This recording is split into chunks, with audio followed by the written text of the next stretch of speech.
ನೋಡಿ ವಿದ್ಯಾರ್ಥಿಗಳೇ, ಮೊರಾರ್ಜಿ ಪೇಪರ್ ನಿಮಗೆ ಫೆಬ್ರವರಿ ತಿಂಗಳಲ್ಲಿ ನಡೀತದೆ. ಅದಕ್ಕೋಸ್ಕರ ಫೆಬ್ರವರಿ 15ವರೆಗೆ ನಾನು ಏನು ಮಾಡ್ತೀನಿ, ಎಲ್ಲ ಇತ್ತೀಚೆಗೆ ನಡೆದಿರ್ತಕ್ಕಂಥ ಇಷ್ಟು ವರ್ಷಗಳಲ್ಲಿ ನಡೆದಿರ್ತಕ್ಕಂಥ ಎಲ್ಲ ಮೊರಾರ್ಜಿ ಪೇಪರ್ಗಳನ್ನು ನಾನು ನಿಮಗೆ ಬಿಡಿಸ್ಕೊಡ್ತೀನಿ. ಯಾವ ರೀತಿ ನಿಮಗೆ ಎಕ್ಸಾಮ್ನಲ್ಲಿ ಪ್ರಶ್ನೆಗಳನ್ನು ಕೇಳ್ತಾರಂತ ನಿಮ್ಗೆ ಐಡಿಯಾ ಬರ್ತದೆ. ವಿದ್ಯಾರ್ಥಿಗಳು ನೋಡ್ರಿ, ಈಗಾಗಲೇ ನಾವು ನಿನ್ನೆ ವಿಡಿಯೋ ಕ್ಲಾಸ್ದಲ್ಲಿ ಏನು ಮಾಡಿದೆವಪ್ಪ ಅಂದ್ರೆ ಅಂಕಗಣಿತ ಮೇಲೆ ಪ್ರಶ್ನೆಗಳನ್ನು ಬಿಡಿಸಿದೆವು. ಈಗ ಏನು ಮಾಡೋಣಪ್ಪ ಇವತ್ತಿನ ಕ್ಲಾಸ್ನಲ್ಲಿ ಅಂದ್ರೆ ಕನ್ನಡ ಮತ್ತು ಇಂಗ್ಲೀಷನ್ನು ಬಿಡಿಸೋಣ ಮತ್ತು ಯಾವ ರೀತಿ ಪ್ರಶ್ನೆಗಳನ್ನು ಕೇಳ್ತಾರಂತ ನಿಮ್ಗೆ ಐಡಿಯಾ ಬರ್ತೈತಿ ಮತ್ತು ಯಾವ ರೀತಿ ಓದಬೇಕು ಅನ್ನೋದು ನಿಮಗೆ ಐಡಿಯಾ ಬರ್ತೈತಿ. ಇನ್ನೇನು ಕೆಲವೇ ದಿನಗಳಲ್ಲಿ, ಭಾಳ ಒಂದು ತಿಂಗಳು ಇಲ್ಲ, ಸ್ವಲ್ಪ ದಿನಗಳು ಉಳಿದವ. ಅದಕ್ಕೋಸ್ಕರ ಅಷ್ಟರಲ್ಲಿ ನಾನು ಏನು ಮಾಡ್ತೀನಿ, ಓಲ್ಡ್ ಕ್ವಶನ್ ಪೇಪರ್ನ ಬಿಡಿಸ್ಕೊಡ್ತೀನಿ. ಅದರಲ್ಲೂ ಕೆಲವೊಂದು ಹೊಳ್ಳಿ ಬರೋ ಸಾಧ್ಯತೆಗಳಿರ್ತವೆ. ಹೊಳ್ಳಿ ಬರಲಿಲ್ಲ ಅಂದ್ರೂ ಅದಕ್ಕೆ ನೇರವಾಗಿರ್ತವೆ. ಅದಕ್ಕೋಸ್ಕರ ನೀವು ಪ್ರಾಕ್ಟೀಸ್ ಮಾಡಬೇಕಾಗ್ತೈತಿ. ಹೌದಾ? ನೋಡ್ರಿ, ಕನ್ನಡ ಯಾವ ರೀತಿ ಕೇಳಿರ್ತಾನೆ. ಓಕೆ, ಇವತ್ತು ಕನ್ನಡ ಬಿಡಿಸೋಣ. ಕನ್ನಡದ ಮೇಲೆ 20 ಪ್ರಶ್ನೆಗಳಿರ್ತವೆ. ಈಗಾಗಲೇ ನಾವು ಏನು ಮಾಡಿದೆವು, ಮ್ಯಾಥ್ಸ್ ಮೇಲೆ ಕೇಳಿರ್ತಕ್ಕಂಥ ಪ್ರಶ್ನೆಗಳನ್ನು ಬಿಡಿಸಿದೆವು. ಇಲ್ಲಿ ನೋಡ್ರಿ, ಕನ್ನಡ. ಓಕೆ, ಹಚ್ಚೇವು ಕನ್ನಡದ ದೀಪ ಅಂದರೆ ನಮ್ಮ ಮೊದಲನೇ ಮಾತೃಭಾಷೆ ನಮ್ಮ ಕನ್ನಡ. ಹೌದಿಲ್ಲ? ಕನ್ನಡ ಉಳಿವಿಗಾಗಿ ಹೋರಾಟ ಬೇಕಾಗಿಲ್ಲ, ಕನ್ನಡ ಮಾತನಾಡಿದರೆ ಸಾಕು ಅಂತ ಹೇಳ್ತೀನಿ ವಿದ್ಯಾರ್ಥಿಗಳೇ. ನೋಡ್ರಿ, ಒಂದು ಹಳ್ಳಿ, ಅಲ್ಲಿ ರೈತನೊಬ್ಬ ಹೊಲ ಇತ್ತು. ಈ ವಾಕ್ಯದಲ್ಲಿ ಬರುವ ಅನುನಾಸಿಕ ಅಕ್ಷರ ಇದಾಗಿದೆ. ನಿಮಗೆ ಗೊತ್ತಿರಬೇಕು ವಿದ್ಯಾರ್ಥಿಗಳೇ, ಕನ್ನಡವನ್ನು ಸಂಪೂರ್ಣ ವ್ಯಾಕರಣಗಳನ್ನು ಅರಿದು ಕುಡಿಬೇಕಾಗ್ತೈತಿ. ಅದಕ್ಕೋಸ್ಕರ ಅನುನಾಸಿಕ ಅಕ್ಷರಗಳು ಯಾವುವು ಅದು ಗೊತ್ತಿದ್ದಾಗ ಮಾತ್ರ ನೀವು ಈ ಪ್ರಶ್ನೆಗೆ ಉತ್ತರ ಮಾಡೋಕ್ಕೆ ಸಾಧ್ಯ ಐತಿ. ನೋಡ್ರಿ, ಇಲ್ಲಿ ಹ ಐತಿ, ಬ ಐತಿ, ದ ಐತಿ, ನ ಐತಿ. ಸೊ ನಿಮಗೆ ಯಾವ್ದು ಅಕ್ಷರ ಬರ್ತೈತಿ? ನ ಅನುನಾಸಿಕ ಅಕ್ಷರ. ನೋಡ್ರಿ, ಇಲ್ಲಿ ಅನುನಾಸಿಕ ಅಕ್ಷರಗಳು ಈಗ ನೋಡ್ತೀರಿ. ಹೌದಾ? ಖ, ಖ, ಗ, ಘ, ಯ. ಹೌದಾ? ಯ, ಈ, ಯ, ನ, ನ, ಮ. ಇವೇನು ಲಾಸ್ಟಿಗೆ ಬರ್ತಾವಲ್ಲ, ಇವಕ್ಕೆ ನಾವು ಎಂಥ ಅಕ್ಷರಗಳಂತೇವಪ್ಪ ಅಂದ್ರೆ ಅನುನಾಸಿಕ ಅಕ್ಷರ. ಯ, ಯ, ನ, ಮ. ಮೂಗಿನ ಸಹಾಯದಿಂದ ಉಚ್ಚರಿಸಲ್ಪಡುವ ಅಕ್ಷರಗಳಿಗೆ ನಾವು ಅನುನಾಸಿಕ ಅಕ್ಷರ ಅಂತೇವು. ಹಾಗೆ ಈ ಘ ಮತ್ತು ಝ ಇವು ದೊಡ್ಡ ಅಕ್ಷರಗಳೇನಿರ್ತಾವಕ್ಕ ಮಹಾಪ್ರಾಣ ಅಕ್ಷರಗಳಂತೇವು. ಉಳಿದಿವು ಕ, ಕಚಟ, ತಪ, ಗಜಡ, ದಬ ಇವಕ್ಕೆಲ್ಲ ನಾವು ಏನಂತೇವಪ್ಪ ಅಂದ್ರೆ ಅಲ್ಪ ಪ್ರಾಣಗಳು ಅಂತ ಹೇಳ್ಕೊಡ್ತೀವಿ. ಅದಕ್ಕೋಸ್ಕರ ಸಂಪೂರ್ಣವಾಗಿ ಈಗ ಏನು ಮಾಡ್ತಾನೆ, ನೆಕ್ಸ್ಟ್ ಬೇರೆ ಅಕ್ಷರ ಕೊಡ್ತಾನೆ. ನೋಡಿಲ್ಲಿ ಇದೇ ಇಲ್ಲಿ ಏನು ಮಾಡ್ತಾನೆ, ಮುಂದಿನ ಕ್ವಶನ್ ಪೇಪರ್ದಲ್ಲಿ ಏನು ಮಾಡ್ತಾನಪ್ಪ ಅಂದ್ರೆ ಇಲ್ಲಿ ಮ ಕೊಟ್ಬಿಡ್ತಾನೆ. ನೀವು ಅನುನಾಸಿಕ ಅಕ್ಷರ ಯಾವುದಕ್ಕೆ ಕೇಳ್ತಾನೆ, ಮ ಹಾಕಬೇಕು. ಆಯ್ತಾ? ಎಲ್ಲ ಏನು ಮಾಡ್ತಾನೆ, ಅಲ್ಪ ಪ್ರಾಣಾಕ್ಷರ ಕೊಟ್ಟು ಒಂದು ಮಹಾಪ್ರಾಣಾಕ್ಷರ ಕೊಡ್ತಾನೆ. ನೀವು ಅದನ್ನು ಕೂಡ ಗುರುತಿಸಬೇಕಾಗ್ತದೆ. ಹೌದಾ? ನೋಡ್ರಿ, ಎರಡನೇ ಪ್ರಶ್ನೆ ಯಾವ ರೀತಿ ಕೇಳ, ಮಲಿನಗೊಂಡ ನದಿಗಳು ಜೀವ ಸಂಕುಲಕ್ಕೆ ಅಪಾಯಕಾರಿ. ಈ ವಾಕ್ಯದಲ್ಲಿರುವ ಸಂಕುಲ ಪದದ ಸಮಾನಾರ್ಥಕ ಪದ. ಹೌದಾ? ನೋಡ್ರಿ, ಸಂಕುಲ ಅಂದ್ರೆ ಏನು? ಸಂಕುಲ ಅಂದ್ರೆ ಒಂದು ಮಲಿನಗೊಂಡ ನದಿಗಳು ಜೀವ ಸಂಕುಲಕ್ಕೆ ಅಂದ್ರೆ ಒಂದು ನದಿ ಮಲಿನಗೊಂಡು ಅಂದ್ರೆ ಅದ್ರೊಳಗೆ ಕೊಳೆ ಬಿದ್ದು ಏನಾರಾಗಿ, ಹೌದಾ, ಅದಕ್ಕೆ ಏನತ್ತರ ಮಲಿನಗೊಂಡು ಜೀವ ಸಂಕುಲಕ್ಕೆ ಅಂದ್ರೆ ಜೀವ ಇರ್ತಕ್ಕಂಥ ಎಲ್ಲ ಗುಂಪುಗಳಿಗೆ ಏನು ಅದು ಭಾಳ ಅಪಾಯಕಾರಿ. ಅದಕ್ಕೋಸ್ಕರ ನೋಡ್ರಿ, ಜೀವ ಸಂಕುಲಕ್ಕೆ ಅಂದ್ರೆ ಗುಂಪು. ಸಂಕುಲ ಪದದ ಅರ್ಥ ಏನಪ್ಪ ಅಂದ್ರೆ ಗುಂಪು. ಈ ರೀತಿ ಸಮಾನಾರ್ಥಕ ಪದಗಳ ಮೇಲೆ ಕೂಡ ನಿಮ್ಗೆ ಪ್ರಶ್ನೆಗಳನ್ನು ಕೇಳ್ತಾರ. ಅದಕ್ಕೆ ಏನು ಮಾಡ್ಬೇಕಾಗ್ತೈತಿ, ಭಾಳ ಹೆಚ್ಚ ಓದಬೇಕಾಗ್ತೈತಿ ಕನ್ನಡ. ಹೌದಾ? ನೆಕ್ಸ್ಟ್ ಮೂರನೇ ಪ್ರಶ್ನೆ ನೋಡ್ರಿ, ಜಿಂಕೆಯು ಈ ದಿನದ ಸಭೆಗೆ ಸಿದ್ಧವಾಗಿ ಬಂದಿತು. ಈ ವಾಕ್ಯದಲ್ಲಿ ಜಿಂಕೆ ಪದದ ಬಹುವಚನ ರೂಪ. ವೆರಿ ಸಿಂಪಲ್, ಏಕವಚನ ಬಹುವಚನ. ಹೌದಾ? ಜಿಂಕೆಗಳು, ಜಿಂಕೆಯ ಯಾವುದು ಪ್ರಾಣಿ ಯಾವ್ಯಾವ ಬರ್ತಾವಲ್ಲ, ಪ್ರಾಣಿ ಬಂದಾಗ ನೀವೇನು ಮಾಡಬೇಕು, ಬಹುವಚನ ಬೇಕಂದ್ರೆ ಗಳು ಪ್ರತ್ಯಯ ಹಚ್ಚಬೇಕು. ನೋಡ್ರಿ, ಏಕವಚನ ಬಹುವಚನ ಒಂದು ಸ್ವಲ್ಪ ಕೆಲವೊಂದು ಇದು ಐತಿ, ನೀವು ಏನು ಮಾಡ್ರಿ ಅರ್ಥ ಮಾಡ್ಕೊಂಡ್ರಾಯ್ತು. ಸೊ ಇಲ್ಲಿ ಪ್ರಾಣಿಗಳು ಬಂದಾಗ ಬಹುವಚನದಾಗ ಏನು ಮಾಡ್ರಿ, ಗಳು ಪ್ರತ್ಯಯ ಯೂಸ್ ಮಾಡ್ರಿ. ನೆಕ್ಸ್ಟ್ ಸಂಬಂಧ ಬಂದಾಗ ಸಂಬಂಧ ಬಂದಾಗ ಈಗ ತಾಯಿ ಆಗಿರ್ಬೋದು, ಅಕ್ಕ, ಅಣ್ಣ, ತಮ್ಮ, ಚಿಕ್ಕಪ್ಪ, ದೊಡ್ಡಪ್ಪ ಅವರಿಗೆಲ್ಲ ಏನು ಮಾಡಬೇಕು, ಅಂದಿರು ಪ್ರತ್ಯಯ ಯೂಸ್ ಮಾಡಬೇಕು.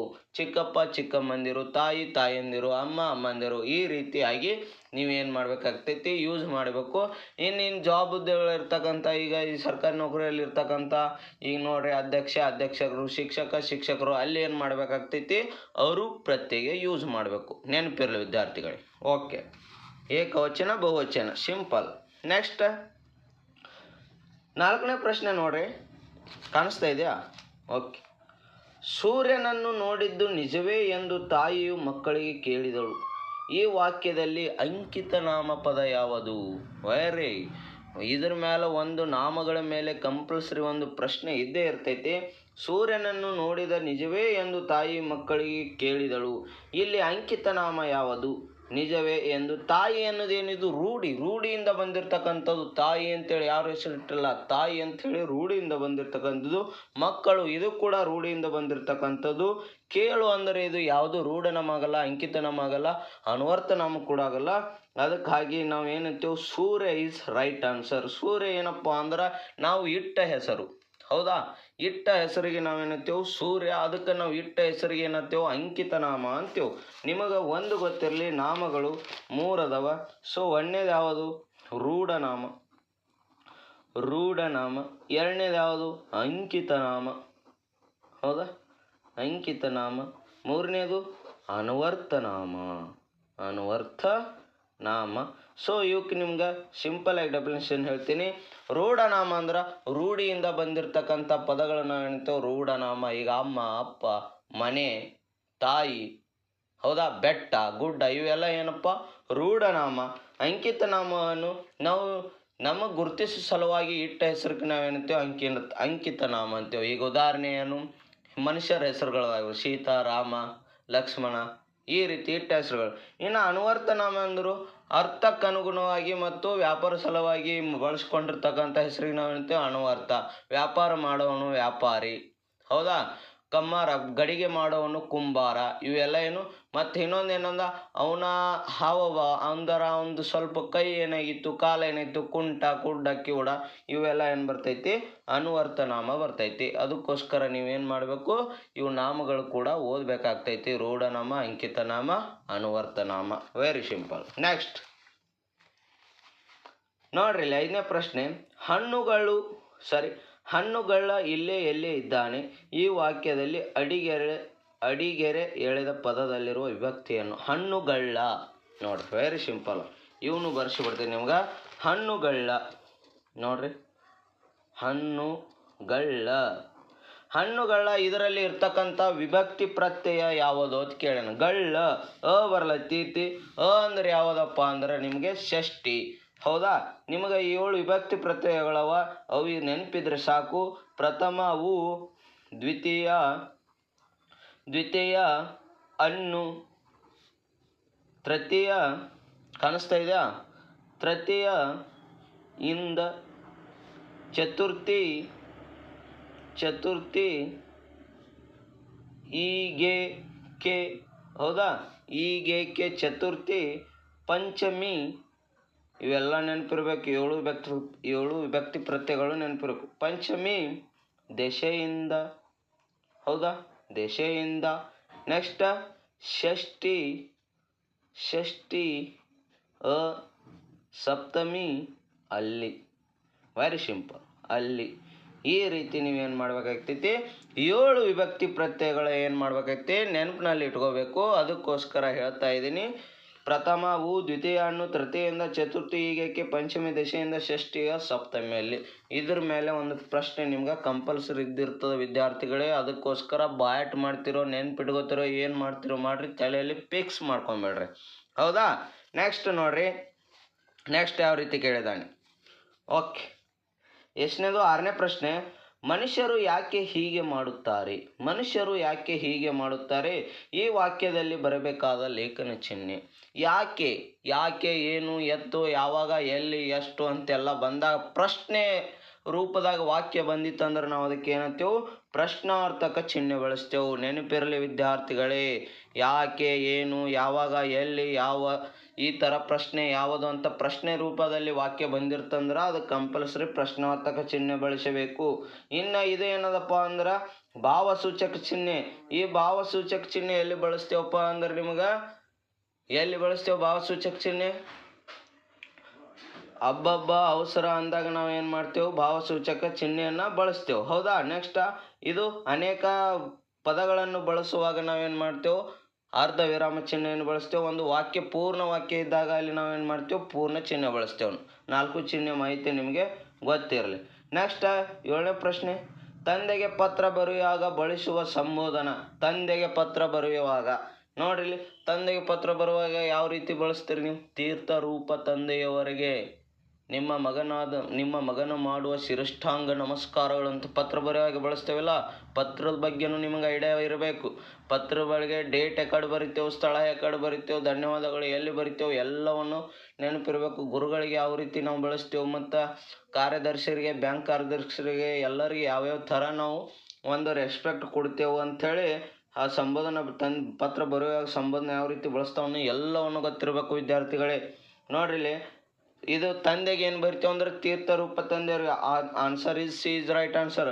ಪೂಜ್ಯ ಎಲ್ಲಿ ಬಳಸ್ತೇವೆ? ಪೂಜ್ಯ ಗುರುಗಳಿಗೆ ಬಳಸ್ತೇವೆ. ನೆನಪಿರಲಿ, ಪೂಜ್ಯ ಗುರುಗಳೇ. ನಲ್ಮೆ ಯಾರಿಗೆ ಬಳಸ್ತೇವೆ? ಗೆಳತಿಗೆ ಏನು ಮಾಡ್ತೇವೆ? ನಲ್ಮೆ ಬಳಸ್ತೇವೆ. ನಲ್ಮೆ ಗೆಳೆಯನಿಗೆ, ನಲ್ಮೆಯ ಗೆಳತಿಗೆ. ನೆಕ್ಸ್ಟ್ ಚಿರಂಜೀವಿ, ಇದು ಕೂಡ ಗೆಳೆಯನಿಗೆ ಬೆಳೆಸ್ತಕ್ಕಂಥದ್ದು, ಚಿರಂಜೀವಿ ಕೂಡ. ನೆಕ್ಸ್ಟ್ ಪದದ ಅರ್ಥ ಐತಿ ನೋಡ್ರಿ. ದಂಡ, ಈ ಪದವು ಸೂಚಿಸುವ ಸಮಾನಾರ್ಥಕ ಪದ.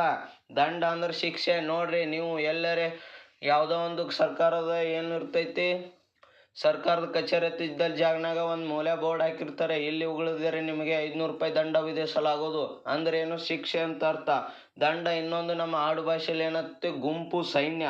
ಅದಕ್ಕೆ ಏನಾಯ್ತೈತಿ ನಿಮ್ಗೆ answer option D is right answer. Next ಪ್ರಶ್ನೆ, ಗರ್ವಿ ಈ ಪದದ ವಿರುದ್ಧ ಪದ, ವಿರುದ್ಧಾರ್ಥಕ ಪದ, ಅಪೋಸಿಟ್ ವರ್ಡ್. ಗರ್ವಿ, ನಿರ್ಗವಿ ಎಲ್ಲೈತಿ?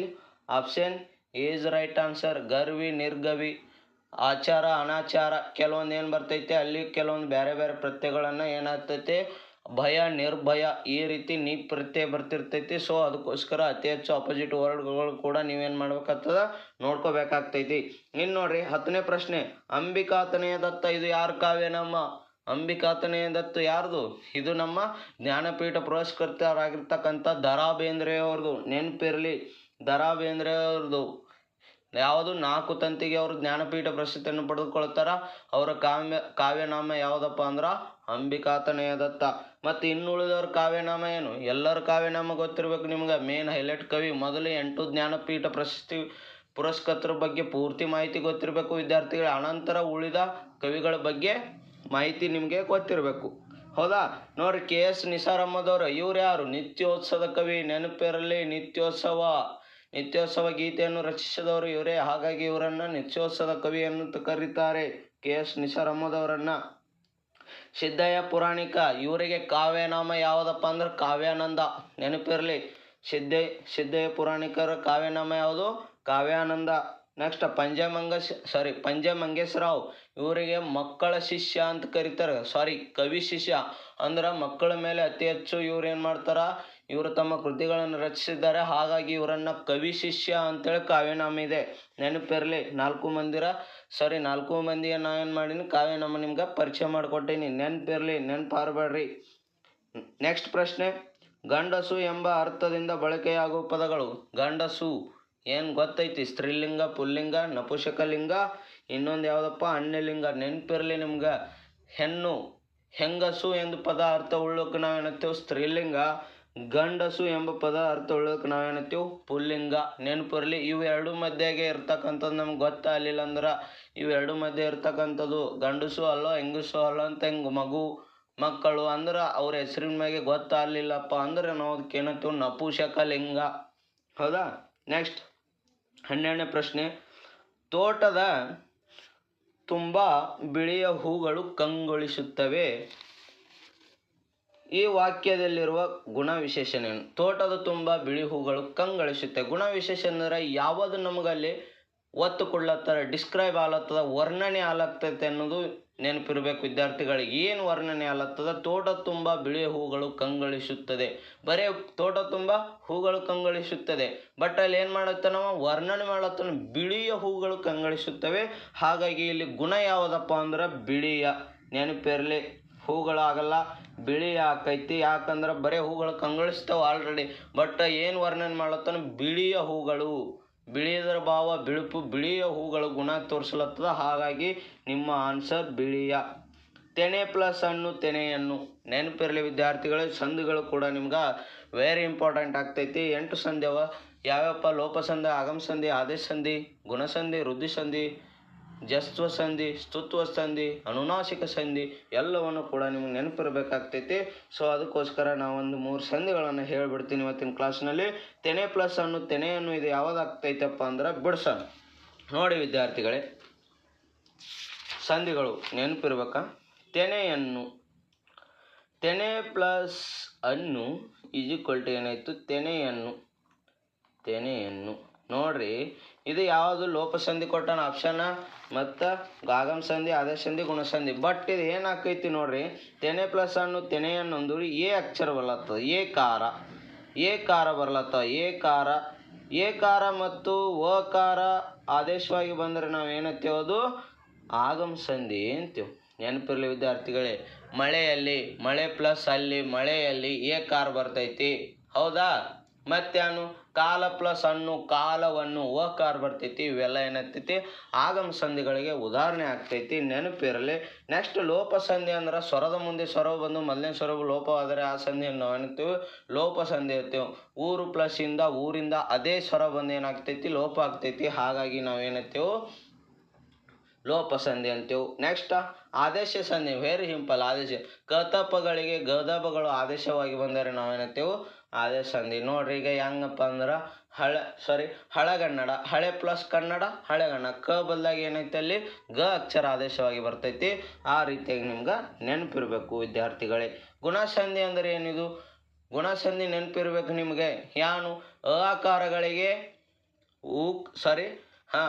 ಅಕಾರಗಳಿಗೆ ಏಕಾರವು ಆದೇಶವಾಗಿ ಬಂದರೆ ನಾವಂತೆ ಗುಣಸಂಧಿ. ಈಗ ನೋಡ್ರಿ, ಮಹಾ ಪ್ಲಸ್ ಇಂದ್ರ, ಮಹೇಂದ್ರ, ಅಲ್ಲಿ ಎ ಆಗಿಬಿಡ್ತೈತಿ. ಆ ಇದ್ದುದು ಏನಾಗ್ತೈತಿ? ಎ ಆಗಿಬಿಡ್ತೈತಿ. ನಾನು ನಿಮಗೆ ಬಿಡಿಸ್ಕೊಡಲ್ಲ, ಅರ್ಥ ಮಾಡ್ಕೊರಿ. ಬೇಕಾದ್ರೆ ನೆಕ್ಸ್ಟ್ ಕ್ಲಾಸ್ನಲ್ಲಿ ನಾನು ಏನು ಮಾಡ್ತೀನಿ? ಸಂಧಿಗಳು ಎಲ್ಲ ಡಿಫ್ರೆಂಟಾಗಿ ನಿಮ್ಗೆ ಹೇಳ್ಕೊಡ್ತೀನಿ. ಅರ್ಥ ಆಯ್ತಾ? ಓಕೆ. ನೆಕ್ಸ್ಟ್ ಪ್ರಶ್ನೆ ನೋಡ್ರಿ, ಎಲ್ಲೆಲ್ಲೂ ಏನೆಂದು ಉಸಿರಬೇಕು?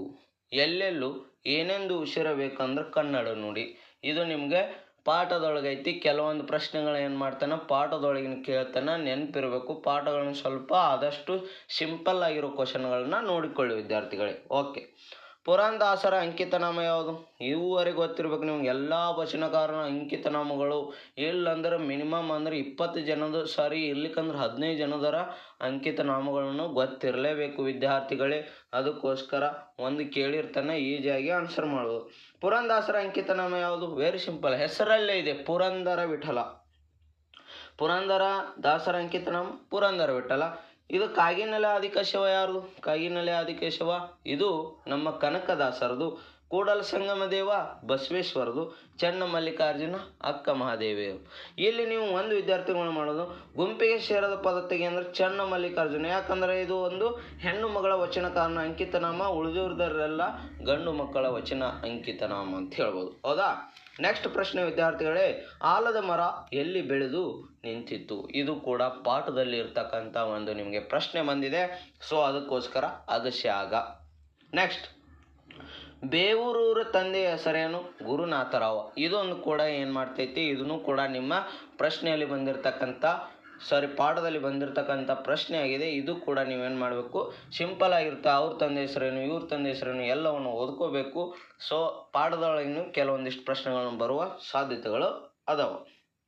ನೆಕ್ಸ್ಟ್, ಮದ್ದು ಗುಂಡುಗಳನ್ನು ಸಿಡಿಸಬೇಡಿ ಎಂದು ಹೇಳಿದರು ಮಂಗ. ನೋಡಿ, ಇದು ಕೂಡ ನಿಮಗೆ ಏನು ಮಾಡ್ಯಾರ? ಚಾಪ್ಟರ್ದಲ್ಲಿ ಕೇಳಿರ್ತಕ್ಕಂಥ ಪ್ರಶ್ನೆಗಳು. ಇವೆಲ್ಲ ಕೂಡ ಅರ್ಥ ಮಾಡ್ಕೊಡ್ರಿ ವಿದ್ಯಾರ್ಥಿಗಳೇ. ದುಡ್ಡಿಲ್ಲದೆ ದೊಡ್ಡವರು ಮಲ್ಲಜ್ಜಿಯ ಬಳಿ ವಸ್ತುಗಳನ್ನು ತೆಗೆದುಕೊಳ್ಳುತ್ತಾರೆ. ಹೌದಾ, ಮಲ್ಲಜ್ಜಿ ಅಂಗಡಿ ಅಂತೇಳಿ ಒಂದು ಚಾಪ್ಟರ್ ಐತಿ. ಸೊ ಮಲ್ಲಜ್ಜಿ ಅಂಗಡಿಗೆ ಅಲ್ಲಿ ವಿಶೇಷ ಅಂಗಡಿಗೆ ಹಳ್ಳಿಕಾರರು ಅಲ್ಲಿ ಬಂದಿರತಕ್ಕಂಥ ಹಳ್ಳಿ ಊರಿನ ಬಗ್ಗೆ ಅಂಗಡಿ ಅದಂದ್ರೆ ಆ ಊರಿಂದವ್ರದ್ದೆಲ್ಲ ಮಾಹಿತಿ ಆಕಿಗೆ ಗೊತ್ತಿರೋದು. ಸೊ ಮಲ್ಲಜ್ಜಿ ಮಳಿಗೆ ಅಂತೇಳಿ ಒಂದು ಚಾಪ್ಟರ್ ಐತಿ, ಅದು ಕೂಡ ನಿಮ್ಗೆ ವೆರಿ ಇಂಪಾರ್ಟೆಂಟ್ ಚಾಪ್ಟರ್. ಅದ್ರೊಳಗೆ ಕೂಡ ಏನು ಮಾಡೈತಿ, ಪ್ರಶ್ನೆಗಳನ್ನು ಕೇಳ್ಯಾರ. ಏನು ತೆಗೆದುಕೊಳ್ಳುತ್ತಾರೆ, ಅಂಗಡಿಯಾಗ ಏನು ತೆಗೆದುಕೊಳ್ಳಬೇಕು, ವಸ್ತುಗಳನ್ನೇ ತೊಗೋಬೇಕಲ್ಲ. ಹೌದಾ. ನೆಕ್ಸ್ಟ್, ಸಂಗೊಳ್ಳಿ ರಾಯಣ್ಣ ಯಾವ ಗಲ್ಲಿಗೆ ಏರಿಸಲಾಯಿತು? ಸಂಗೊಳ್ಳಿ ರಾಯಣ್ಣ ಹುಟ್ಟಿದ್ದು ಆಗಸ್ಟ್ ಸ್ವಾತಂತ್ರ್ಯ ಸಿಗೋ ದಿನ ಹುಟ್ಟಿ ಜನನವಾದರೆ ಅವರ ಮರಣ ಎಂದೈತಪ್ಪ ಅಂದ್ರೆ ಗಣರಾಜ್ಯೋತ್ಸವ ಜನವರಿ 26 ಆಯಿತು ಅಂತ ಹೇಳ್ಬೋದು. ಹೌದಾ, ಇಲ್ಲೈತೆ ನಮ್ಮ ಆಪ್ಷನ್ ಬಿ. ನೆಕ್ಸ್ಟ್ ನೋಡಿ ವಿದ್ಯಾರ್ಥಿಗಳೇ, ಇಲ್ಲಿವರೆಗೂ ಕನ್ನಡ ಇದ್ರ ಮೇಲೆ ಕೂಡ ನಿಮ್ಗೆ ಏನು ಮಾಡಿರ್ತಾನೆ 20 ಮಾರ್ಕ್ಸ್ ಕೇಳಿರ್ತಾನೆ. ಸೊ ಅದಕ್ಕೋಸ್ಕರ ಕನ್ನಡ ಭಾಳ ಟಫ್ ಇರಲ್ಲ ವಿದ್ಯಾರ್ಥಿಗಳೇ, ಅತಿ ಹೆಚ್ಚು ಓದಿರ್ಬೇಕು, ಪ್ರಶ್ನೆಗಳನ್ನ ಅರ್ಥ ಮಾಡ್ಕೋ. ಸಮಾನಾರ್ಥಕ ಬರ್ತೈತಿ, ಏನೇನು ಬರ್ತೈತಿ ಹೇಳ್ತೀನಿ ನಾವು.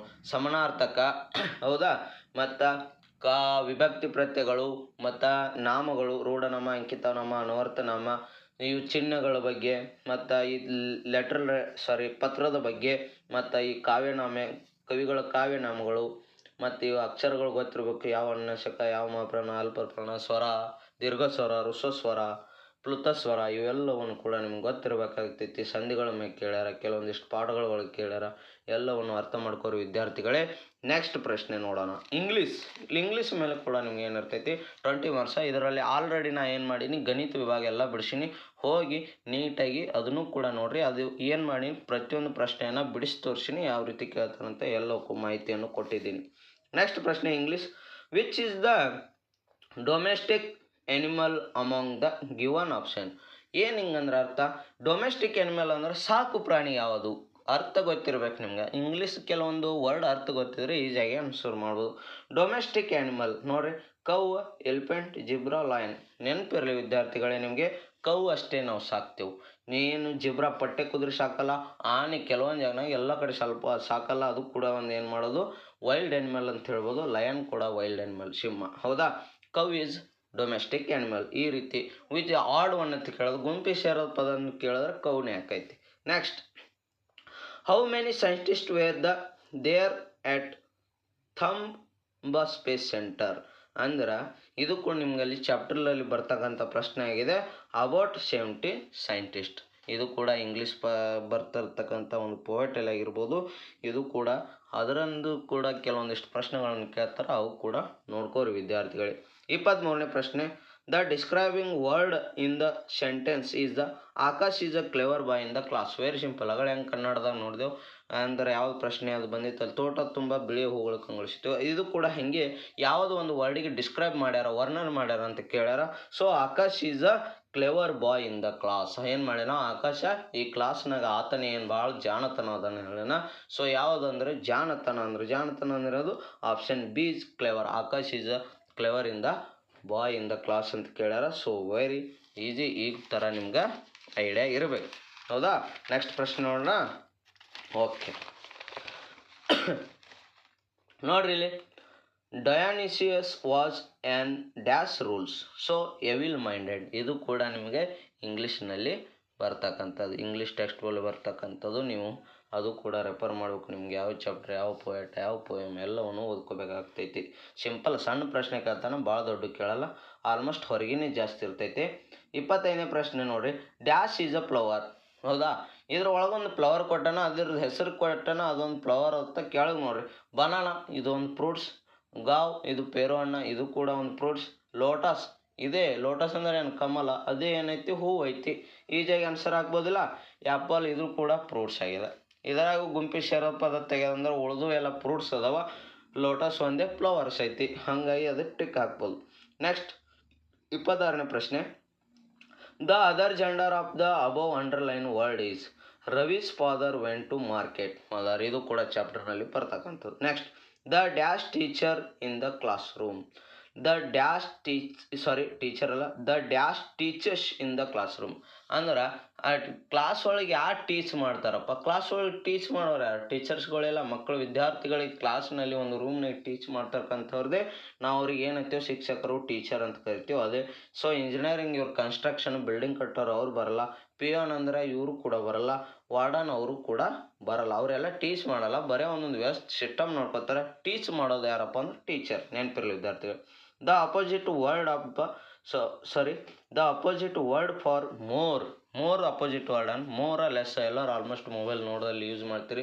ಮೋರ್ ದ್ಯಾನ್ ಲೆಸ್ ದ್ಯಾನ್ ಈ ಮ್ಯಾಥಮೆಟಿಕ್ಸಲ್ಲಿ ಕೂಡ ಬಳಸ್ತೀವಿ. ಹಾಗಾಗಿ ಮೋರ್ ಫ್ಯೂ ಅಂತಲೂ ಹೇಳ್ಬೋದು. ಮೋರ್ ಅಂದ್ರೆ ಬಕ್ಕುಳ, ಫ್ಯೂ ಅಂದ್ರೆ ಕಡಿಮೆ ಆಗಲ್ಲ. ಬಟ್ ಆ್ಯಕ್ಯುರೇಟ್ ಅಪೋಸಿಟ್ ವರ್ಡ್ ಇರೋದು ಲೆಸ್, ಮೋರ ಲೆಸ್. ಹೌದಾ? ಸ್ಮಾಲ್ಗೆ ಏನೈತೈತಿ ಬಿಗ್ ಐತಿ, ಲಿಟಲ್ಗೂ ಕೂಡ ಬಿಗ್ ಆಗೈತಿ, ಫ್ಯೂ ಏನೈತಿ ಪ್ಲೆಂಟಿ ಸಾಕಷ್ಟು ಅಂತ ಆಕೈತಿ. Next, what is colour of the elephant in the poetry? Elephant. But ನಿಜವಾದ ಬಣ್ಣ ಎಲಿಫೆಂಟದು ಹೊರಗಡೆ ಇರೋ ಬಣ್ಣ ಯಾವುದೈತಿ? ಬ್ಲ್ಯಾಕ್, ಗ್ರೇ ಏನಾರು ಇರ್ತೈತಿ. ಸೊ ಬಟ್ ಇಲ್ಲಿ ಈ ಪೊಯೆಟ್ರಿ ಒಳಗೆ ಕಲರ್ ಇರ್ತಕ್ಕಂಥದ್ದು ಎಲಿಫೆಂಟ್ ಕಲರ್ ಯಾವುದೈತಿ? ಎಲಿಫೆಂಟ್ ಬಣ್ಣ, ಆನೆ ಬಣ್ಣ ಯಾವುದೈತಿ ಅಂತಂದ್ರೆ ಗ್ರೇ ಐತಿ. ನೀವು ಪಾಠ ಹೋದ್ರೆ ಗೊತ್ತಾಗ್ತೈತಿ. ಇದು ಎಲಿಫೆಂಟ್ ಪೊಯೆಟ್ರಿ ಐತಿ, ಅದ್ರೊಳಗೆ ಗೊತ್ತಾಗ್ತೈತಿ. ಹೌದಾ? ನೆಕ್ಸ್ಟ್, ಕಾಣಿಸ್ತಾ ಇದೆಯಾ? Okay. The suitable word complete the proverb is do or die. ಇದು ಗಾಂಧಿ ಅವ್ರ ತತ್ವ ಐತಿ, ಮಾಡು ಇಲ್ಲವೇ ಮಡಿ ಅಂತೇಳಿ. So do or die, very simple. ಇದು ಕೂಡ ಅಲ್ಲಿ ಏನು ಬರ್ತಾವೆ? ಇಡಿಯಮ್ಸ್ ಬರ್ತೈತಿ, ಮತ್ತು ಏನೈತಿ ಇವು ಒಗಟಾಗ ಅದೇ ಮಾತು ಎಲ್ಲವನ್ನು ಕೂಡ ಇಂಗ್ಲೀಷ್ನಲ್ಲಿ ಬರ್ತಕ್ಕಂಥದ್ದು. ನೆನಪಿರಲಿ ವಿದ್ಯಾರ್ಥಿಗಳಿಗೆ. Choose the word of the following. Slow movement of the snake. Slow movement of the snake ಹಾವು ಹೆಂಗೆ ಹೋಗ್ತೈತಿ? ಕ್ರಾವಲ್ಡ್. ಈ ರೀತಿ ಸ್ಲೋ ಮೂಮೆಂಟ್ದಾಗ ಏನೈತೈತಿ? ಸೈಡ್ ಜಿಗ್ ಜಾಗ್ ಸೇಪ್ ಇರ್ತೈತಿ, ಅದಕ್ಕೆ ನಾವು ಏನೈತೇವೆ? Crawled. Next, write the plural form activity. Plural ಅಂದರೆ ಇದು ಸಿಂಗುಲರ್ ಪ್ಲೂರಲ್, ಏಕವಚನ ಬಹುವಚನ ಐತಿ. ಆ್ಯಕ್ಟಿವಿಟಿದು ಪ್ಲೂರಲ್ ಫಾರ್ಮ್ ಯಾವುದು? ವಾಯ್, ಲಾಸ್ಟಿಗೆ ವಾಯ್ ಬರ್ತಲ್ಲ, ಅಲ್ಲಿ IES ಪ್ರತ್ಯಯ ಯೂಸ್ ಮಾಡಿದ್ರೆ ಸಾಕು, ನಿಮ್ಗೆ ಅದು ಪ್ಲೂರಲ್ ಆಗಿಬಿಡ್ತೈತಿ. ಆ್ಯಕ್ಟಿವಿಟಿ ಐತಿ, IES ಯೂಸ್ ಮಾಡಿಬಿಡ್ರಿ, ಆ್ಯಕ್ಟಿವಿಟೀಸ್. ಹೌದಾ? ಇದು plural form. Next, arrange the word of the dash in the dictionary order.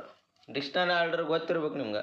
Dictionary ordering ಮೊದಲು ಇಂಗ್ಲೀಷಿನ ಅಲ್ಫಾಬೆಟ್ಸ್ ಪ್ರಕಾರ ನೀವೇನು ಮಾಡ್ಬೇಕಾಗ್ತೈತಿ? ಡಿಕ್ಷನರಿ ಆರ್ಡರ್ ಯೂಸ್ ಮಾಡ್ಬೇಕಾಗ್ತೈತಿ. ಸೊ ಮೊದಲಿಗೆ ಆಮೇಲೆ B, ಆಮೇಲೆ C, ಈ ರೀತಿ ನೋಡ್ರಿ. ಇಲ್ಲಿ ಟೈಗರ್ ಐತಿ, ಇಲ್ಲಿ cat, dog, zebra, cow. But first ಬರೋದು T ಬರಲ್ಲ ಮತ್ತು ಜಡ್ ಬರಲ್ಲ, ಇವೆರಡು ತೆಗೆದು ಬಿಡ್ರಿ. ನೆಕ್ಸ್ಟ್ ಇಲ್ಲಿ ಎರಡು ಕ್ಯಾಟ್ ಐತಿ, ಕೌ ಐತಿ. ಸೊ ಹಾಗಾಗಿ ಇಲ್ಲಿ CAT ಕ್ಯಾಟ್ ಐತಿ, ಇಲ್ಲಿ COW CA ಮೊದಲು ಬರ್ತೈತಿ, ಹಾಗಾಗಿ ಕ್ಯಾಟ್ ಎರಡನೇದು. ನೆಕ್ಸ್ಟ್ ಎರಡು ಇವು ಬಿಡ್ರಿ, ಆಪ್ಷನ್ ತೆಗೆದು ಹೋಗಿದ್ರಿ. ಇಲ್ಲಿ ಒಮ್ಮೆ 5 ಒಂದು ಐತಿ, ಇವು ಬರಲ್ಲ. ಬಟ್ ಎರಡು ಇರೋದು ಇಲ್ಲಿ ಮಾತ್ರ, ಇವೆರಡದ ಚೆಕ್ ಮಾಡಬೇಕು. ಇದಾಗ ನೆಕ್ಸ್ಟ್ ಕ್ಯಾಟಾಗ ಏನು ಬರ್ತೈತಿ? ಕೌ. ಸೊ ಕೌ 5ನೇದೆಲ್ಲ ಐತಿ? ಇಲ್ಲಿ ಐತಿ ನೋಡಿ, ಆಪ್ಷನ್ B. ನೆಕ್ಸ್ಟ್ ಥರ್ಡ್ ಯಾವುದು ಬರ್ತೈತಿ? ಕೌ ಅನ್ T ಮೊದಲು ಬರ್ತೈತಿಲ್ಲ, ಹಾಗಾಗಿ ಟೈಗರ್ ಬರ್ತೈತಿ, ಕೌ ಅನ್. ನೆಕ್ಸ್ಟ್ ಏನು? Option B is right answer. ಈ ರೀತಿ ಡಿಕ್ಷನರಿ ಆರ್ಡರ್ ಕೇಳ್ತಾರೆ. ಇವು ಕೂಡ ನಿಮ್ಗೆ ಅತಿ ಹೆಚ್ಚು ಗೊತ್ತಿರಬೇಕು ವಿದ್ಯಾರ್ಥಿಗಳೇ. Next, I am full of keys but cannot open any door. Very simple. ನೋಡಿರಿ, ನನ್ನ ಬಳಿ ಸಾಕಷ್ಟು ಕೀಸ್ಗಳಿವೆ, ಅದರಿಂದ ನಾನು ಏನು ಮಾಡಲ್ಲ? ಬಾಗಿಲು ತೆರೆಯಲ್ಲ. ಅಂದ್ರೆ ಇದರ ಅರ್ಥ ನಿಮ್ಗೆ ಕಂಪ್ಯೂಟರ್ಗೆ ನಾವೇನೈತೆ? ಕಂಪ್ಯೂಟರ್ ಇರ್ತಕ್ಕಂಥ ಬಟನ್ಗಳಿಗೆ ಕೀಬೋರ್ಡ್ ಅನ್ಸ್ತೇವೆ. ಹೌದಲ್ಲ? ಕೀಬೋರ್ಡ್ ಅಂತೇವೆ. ಸೊ ಅವ್ರಿಂದ ನಮ್ಗೆ ಡೋರ್ ತೆರೆಯಾಗುತ್ತೆ, ಹಾಗಾಗಲ್ಲ. ಹಾಗಾಗಿ ನಾವೇನೈತೇವೆ? ಅದಕ್ಕೆ ಕೀಬೋರ್ಡ್ ಅಂತೇವೆ. Keyboard is right answer. Next, the word which has correct function in the mark. Cannot, can't. ನೋಡಿ ಈ ರೀತಿ, ಈ ಕ್ಯಾಂಟ್ ಬರಲ್ಲ, ಈ ಕ್ಯಾಂಟ್ ಅಂದ್ರೆ ಅಪಾಸ್ಟ್ರಫಿ ಮ್ಯಾಗ್ ಕರೆಕ್ಟ್ ಇರ್ಬೇಕು. ಎನ್ ಬಲ್ಲೇ ಬರ್ತೈತಿ, ಹಾಗಾಗಿ option D is right answer. ಕಾಣಿಸ್ತಾ ಇದೆಯಾ? ನೆಕ್ಸ್ಟ್, ಕಾಣಿಸ್ತಾ ಇದೆ ಕ್ಲಿಯರ್ ಆಗಿ? ಓಕೆ. ಸಿನೋನಮ್ಸ್ ಆಫ್ ಅಸೆಪ್ಟೀಸ್ ಏನದು? ಸಿನೋನಿಮಸ್ ಅಂದ್ರೆ ಸಮಾನಾರ್ಥಕ ಪದ. ಅಗ್ರಿ, ಇವೇನೋ ರಿಜೆಕ್ಟ್, ಎಕ್ಸ್ಪೆಕ್ಟ್, ಇವೆಲ್ಲ ಏನಾಗ್ತಾವ? ಅಪೋಸಿಟ್ ವರ್ಡ್ ಆಗ್ತೈತಿ. ಸೊ ಹಾಗೆ ಅಗ್ರಿ ಏನಾಗ್ತೈತಿ? ಸಿನೋನಿಮ್ಸ್ ಐತಿ, ಸಮಾನಾರ್ಥಕ ಪದ. ಸ್ವೀಕರಿಸು. Next, doctor Abdul Kalam dash the president of India ಅಂದ್ರೆ ಬಿಕೇಮ್. ನೋಡ್ರಿ, ಇಲ್ಲಿ ಯಾವ್ದು ಸೂಟೇಬಲ್ ವರ್ಡ್ ಆಗ್ತೈತಿ? To be, became, becomes, becoming. Doctor Abdul Kalam dash the ಅಂದ್ರೆ doctor Abdul Kalam becomes the president of India, ಆಗಿದ್ದರು ಅಂತ ಅರ್ಥ. Next, identify the word of the ಕಾಣಿಸ್ತಾ ಇದೆ ವಿದ್ಯಾರ್ಥಿಗಳೇ? Okay. Identify the word from the jumbled word ಅಂದ್ರೆ ಅವು ಲೆಟ್ರ್ ಕೊಟ್ಟಾನ, ABCD ಒಂದು ಸೆಂಟೆನ್ಸು ಕೊಡ್ಬೋದು. ಬಟ್ ಇಲ್ಲಿ ಏನು ಮಾಡ್ಯಾನ? ಕೆಲವೊಂದಿಷ್ಟು ಲೆಟ್ರ್ ಕೊಟ್ಟಾನ, ಅವ್ರದಂಗೆ ಒಂದು ವರ್ಡ್ ಯೂಸ್ ಮಾಡಿರಿ, ಅಂದ್ರೆ ರೀಅರೇಂಜ್ ಅಥವಾ ಇವಕ್ಕೆಲ್ಲ ಏನು ಮಾಡಿರಿ? ಕೂಡಿಸ್ರಿ ಅಂತ ಹೇಳೋಣ. ನೀವು ಏನೈತಿ? FORA, ಫಾರ್ಸ್ ಲಾ, ಹಿಂಗೇನೋ ಬರ್ತೈತಿ. ಬಟ್ ನಿಮ್ಗೆ ನೋಡಿದ ತಕ್ಷಣ ಅಂತೈತಿ ಇದೊಂದು ಫ್ಲವರ್ಸ್ ಸ್ಪೆಲ್ಲಿಂಗ್ ಆಗ್ಬೋದು, ಹಾಗಾಗಿ option D is right answer. Next, choose the correct rhyming word of seek week. Very simple. Look ಬರಲ್ಲ, ಯಾಕಂದ್ರೆ ಕೆ ಐತಿ, ಬಟ್ ಇಲ್ಲಿ ಕೆ ಐತಿ, ಇಲ್ಲಿ ಕೆ ಐತಿ. ಸ್ಟ್ರೀಟ್ ಪಾಯಿಂಟ್ ಅಂತೂ ಬರೋದಿಲ್ಲ, ತೆಗೆದು ಒಗೆದು ಬಿಡ್ರಿ ಅವಕ್ಕೆ. ಬಟ್ ಇಲ್ಲಿ ನೋಡ್ರಿ ಕೆ ಎರಡು ಐತಿ, ಇಲ್ಲಿ ಈ ಕೆ ಐತಿ, ಇಲ್ಲಿ ಈ ಕೆ ವೀಕ್ ರೈಮಿಂಗ್ ವರ್ಡ್ಸ್. ಈ ರೀತಿ ನೆನಪಿರು. ಕನ್ನಡದಾಗ ಇಲ್ಲಿ ನಾವು ಏನಂತೀವಿ ಪ್ರಾಸ ಪದಗಳು ಅಂತೀವಿ. ಹೌದಾ? ನೆಕ್ಸ್ಟ್ ಪ್ರಶ್ನೆ, ಲಾಸ್ಟ್ ಒಂದು ಪ್ರಶ್ನೆ 40ನೇದು. ಥಯಾಸಿಸ್ ಆ್ಯಂಡ್ ಡೊಮಾನ kept their promise. Very simple. ಇದು ಕೂಡ ಚಾಪ್ಟ್ರಲ್ಲೇ ಬರ್ತಕ್ಕಂಥದ್ದು. ನೋಡಿ ವಿದ್ಯಾರ್ಥಿಗಳೇ, ಇಲ್ಲಿವರೆಗೂ ನಾನು ಏನು ಮಾಡೀನಿ, ಕನ್ನಡ ಇಂಗ್ಲೀಷನ್ನು ಬಿಡಿಸ್ಕೊಟ್ಟಿದ್ದೀನಿ. ಇವು ಮ್ಯಾಥ್ಸ್ ಏನದಲ್ಲ ಗಣಿತ ವಿಭಾಗದನ್ನು, ಇವು ಕೂಡ ಹೋಗಿ ಹಿಂದಿನ ಕ್ಲಾಸ್ನಲ್ಲಿ ನೋಡಿರಿ, ನಾನು ಯುಕ್ಮಿಕ್ ಕ್ಲಾಸ್ನಲ್ಲಿ ಅದು ಕೂಡ ಪ್ರತಿಯೊಂದು ಮ್ಯಾಥ್ಸ್ನಲ್ಲಿ ಪ್ರತಿಯೊಂದು ಬಿಡಿಸಿ ಹೇಳೀನಿ. ನೆಕ್ಸ್ಟ್ ನಾನು ಏನು ಮಾಡ್ತೀನಿ, ನಾಳೆ ಮುಂದಿನ ಪ್ರಶ್ನೆ ಪತ್ರಿಕೆಯನ್ನು ತರ್ತೀನಿ. ಫೆಬ್ರವರಿ 15 ಒಳಗೆ ನಿಮಗೆ ಇಲ್ಲ ಅಂದ್ರೆ 20ರಿಂದ 25 ತನಕ ಎಷ್ಟಾದ ಕ್ವಶನ್ ಪೇಪರ್ ಡೈಲಿ ಆಗ್ತಾವೆ ನಿಮ್ಗೆ ಸಾಲ್ವ್ ಮಾಡೋಕ್ಕೆ ಪ್ರಯತ್ನ ಪಡ್ತೀನಿ. ನೀವು ಡೈಲಿ ಇದು ಕ್ಲಾಸ್ ಕೇಳಿದ್ರೆ ಸಾಕು, ನೀವು ಆರಾಮಾಗಿ ಮೊರಾರ್ಜಿ ಪಾಸ್ ಆಗ್ತೀರಿ. ಹೌದಾ ವಿದ್ಯಾರ್ಥಿಗಳೇ? ಅಷ್ಟು ಮಾಡಿರಿ, ಈ ಕ್ಲಾಸ್ ಕೇಳಿರಿ, ನಮ್ಮ ಚಾನಲ್ ಸಬ್ಸ್ಕ್ರೈಬ್ ಮಾಡಿರಿ ಅಂತ ಹೇಳ್ತೀನಿ. ಧನ್ಯವಾದಗಳು.